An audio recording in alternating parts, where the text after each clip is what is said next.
नमस्कार मित्रों, एक बार फिर से आपका स्वागत है न्यूज स्पिरिट में। मित्रों, आपको बता दूं कि इस वक्त की जो खबर आ रही है वो खबर है योगी आदित्यनाथ को लेकर। यूपी के मुख्यमंत्री योगी आदित्यनाथ ने महाराष्ट्र के सीएम उद्धव ठाकरे को कड़े शब्दों में सीधी चेतावनी अब जारी कर दी है।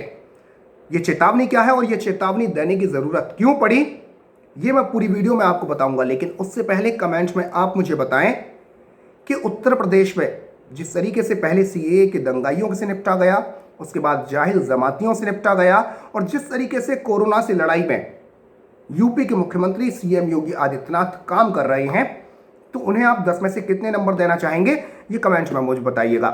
फिलहाल आपको बता दूं मित्रों, आपको पता होगा कि उत्तर प्रदेश के बुलंदशहर में मंगलवार को 2 साधुओं की हत्या की खबर आती है।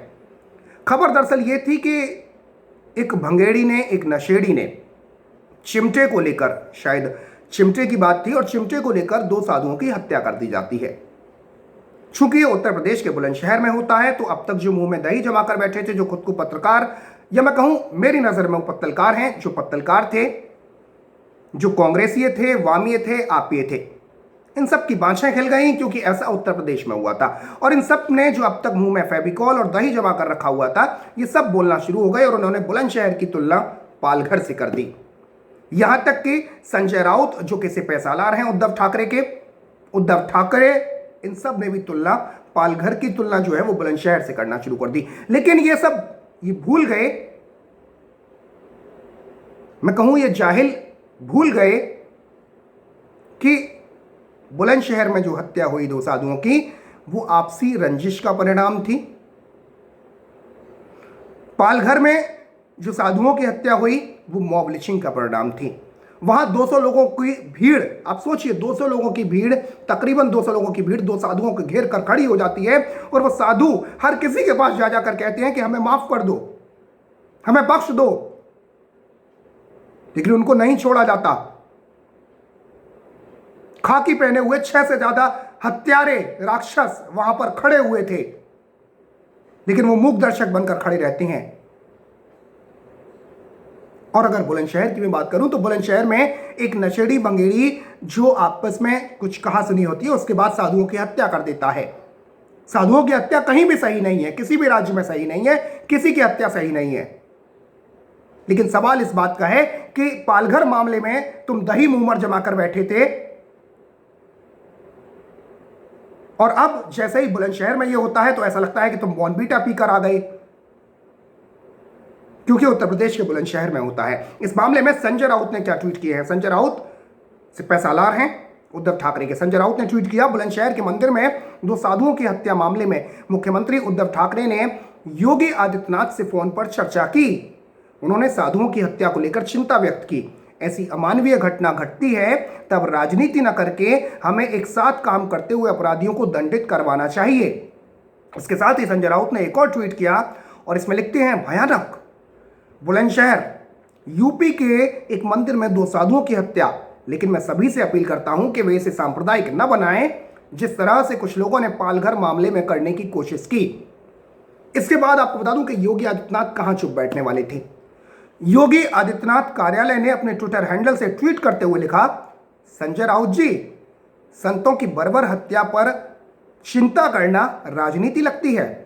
उत्तर प्रदेश के मुख्यमंत्री जी ने महाराष्ट्र के मुख्यमंत्री जी को फोन किया क्योंकि पालघर के साधु निर्मोही अखाड़ा से संबंधित थे। सोचिए राजनीति कौन कर रहा है। दरअसल मित्रों, आपको बता दूं कि पालघर में जब साधुओं की हत्या हुई थी, उसके बाद योगी आदित्यनाथ जी ने महाराष्ट्र के मुख्यमंत्री उद्धव ठाकरे को फोन किया था।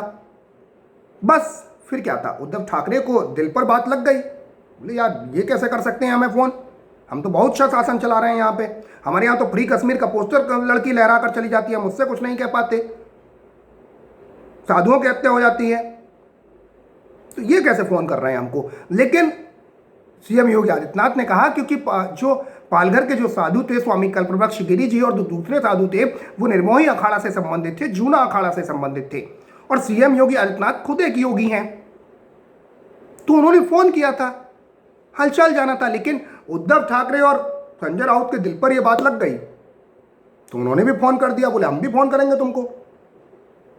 महाराष्ट्र के मुख्यमंत्री ने भी फोन कर दिया योगी आदित्यनाथ को कि साहब जैसे हम पालघर पे हमने कार्रवाई करी है वैसे ही आप भी करो। लेकिन ये भूल गए कि उत्तर प्रदेश में बुलंदशहर का जो आरोपी था, जो साधुओं की हत्या का, उसको गिरफ्तार कर लिया गया है और खुद पब्लिक ने उसे पुलिस में दिया है। महाराष्ट्र में पब्लिक ने घेर कर मारा है और वहां पुलिस वाले खड़े हुए देख रहे थे तमाशा।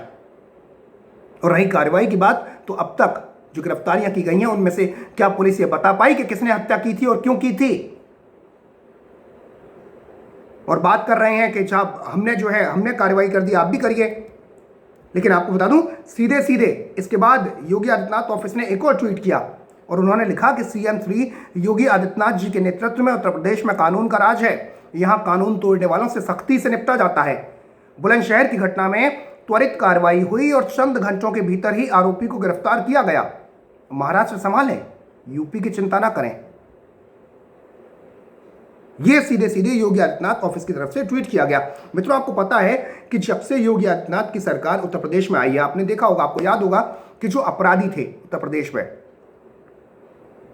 जो मुल्ला मुलायम के राज में या अखिलेश के राज में अपनी बपौती समझकर घुमा करते थे उत्तर प्रदेश को, वो आज तख्ती लटका कर देखे गए।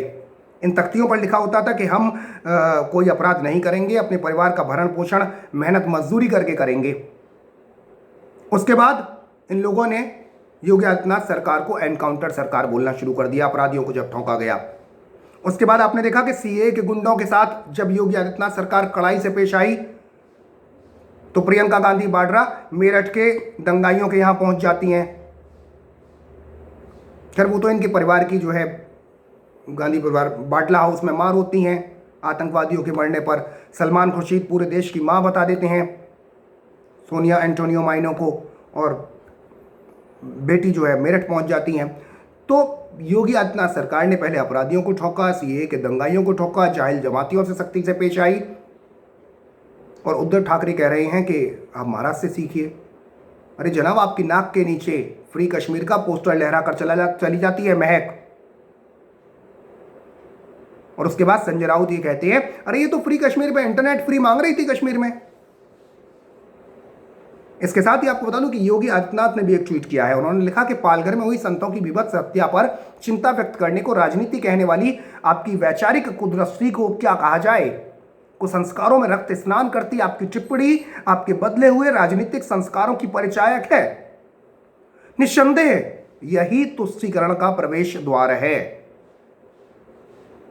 तो अगर आप भी योगी आदित्यनाथ से सहमत हैं और जिस तरीके से उन्होंने सीधे उद्धव ठाकरे को कह दिया है कि महाराष्ट्र संभालो, योगी की चिंता, उत्तर प्रदेश की चिंता ना करो, योगी है तो न्याय है, तो अगर आप भी इससे सहमत हैं तो इस खबर को शेयर करें। साथ ही साथ देश दुनिया से जुड़ी तमाम खबरें देखने के लिए न्यूज़ स्प्रेड को सब्सक्राइब कर दें और बराबर में जो घंटी का निशान है, जो बेल आइकन है, उसे जरूर दबा दें। फिलहाल के लिए इतना ही। जय हिंद, जय भारत, नमस्कार।